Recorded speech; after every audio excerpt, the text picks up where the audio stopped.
ঢাকা জেলার CNG autorickshaw রাজধানীতে চলতে দেওয়ার দাবিতে বিআরটিএ কার্যালয় এবং এর সামনের সড়ক অবরোধ করে সিএনজি অটোরিকশা চালকরা। বনানীর ওই সড়ক ৫ ঘন্টা অবরোধ করে রাখলে তীব্র যানজটে ভোগান্তিতে পড়েন সাধারণ মানুষ। পরে সেনাবাহিনীর হস্তক্ষেপে চালকরা সড়ক থেকে সরে যেতে বাধ্য হন। আরও জানাচ্ছেন সৈকত সাদিক। ঢাকা ময়মনসিংহ মহাসড়কে রাজধানীর অন্যতম ব্যস্ততম সড়ক এই বনানী। রবিবার সপ্তাহের প্রথম কর্মদিবসে সকাল থেকে এই সড়ক আটকে রেখে বিআরটিএ কার্যালয়ের সামনে বিক্ষোভ করে সিএনজি অটোরিকশা চালকরা। স্পেশাল আপনার মানে মজা কিছু, তাই আমার সিক্রেট ম্যাগি স্বাদে ম্যাজিক ফ্রম নেসলে। আমরা শ্রমিকরা, সাধারণ মানুষরা কখনোই আমরা সুবিচার এদেশে পাবো না। আমরা সিনাক্ষ শিখরের পদত্যাগ চাই, করতে হবে। দাবি ঢাকা জেলার অন্তর্গত ঠ সিরিয়ালের সিএনজি অটোরিকশা মহানগরে চলতে দিতে হবে। কয়েকশো চালক কাফনের কাপড় গায়ে জড়িয়ে বিক্ষোভে নামে। ৮-১০টা রোড বন্ধ হয়ে গেছে। আমরা এই দাবি নিয়ে আসছি, বারবার আসতেছি, আমরা খালি আশ্বাস দিতে আছে, আশ্বাস করে আমরা মেট্রো গাড়ির থেকে ৮৫০ টাকা বেশি আমরা ট্যাক্স দিতে পারতেছি। তাই আমরা আমাদের গাড়ির সবকিছু ব্যাড ট্যাক্স আমরা সবকিছু ক্লিয়ার করে রাখি, তারপরে আমাদের গাড়ি বলে অবৈধ।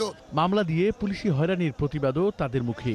৫ আগস্টের পর সরকার পরিবর্তন হলেও বিআরটিএ থেকে কোনো আশ্বাস না পেয়ে এই প্রতিবাদ। ১৬টা ইউনিয়ন কাইটা নিয়া ওদিকে হাইওয়ান বন্ধ করে দিছে, এদিকে মেট্রো তো উঠতে দেয় না আম করে। তাহলে আমরা কই চালামু? তার জন্য আমরা দাবি জাম করে মেট্রো দেওয়া হোক। সমস্ত সিএনজি কোন বাসের সেক্টরটা কোন সমস্ত যাত্রী পরিবহন করতেছে অটোতে। ওরা সরকার একটা ট্যাক্স নাই করে না, এখানে এক্সিডেন্ট করে, ওইখানে এক্সিডেন্ট করে। এইটা যদি অবৈধ না হয় তাহলে এটা কি করে অবৈধ হয়? ঠিক আছে। টানা ৫ ঘন্টা সড়ক অবরোধ থাকায় টঙ্গী উত্তরা বিমানবন্দর সড়কে বন্ধ হয়ে যায় যান চলাচল।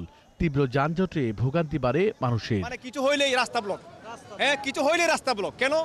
কেন দেশটা কি এভাবে চলবে বলেন? কুর্মিটোলা পর্যন্ত আসছি, পরে কুর্মিটোলাতে নামা ভরা আটটা আসছি। ১৫ জিনিস নিয়ে এখন এই ইয়ার থেকে হাইটে এলাম, আরো ৩০ টাকার ভাড়ার থেকে হাইটে এদিকে আসছি। সারাদিন খালি একটা না একটা আসেই, যে কোনোভাবে রাস্তায় নেমে বাস ব্যারিকেড দেয়। পরে সেনাবাহিনীর হস্তক্ষেপে সন্ধ্যা ৬:৩০টার দিকে বনানী মূল সড়ক থেকে সরে যান চালকরা।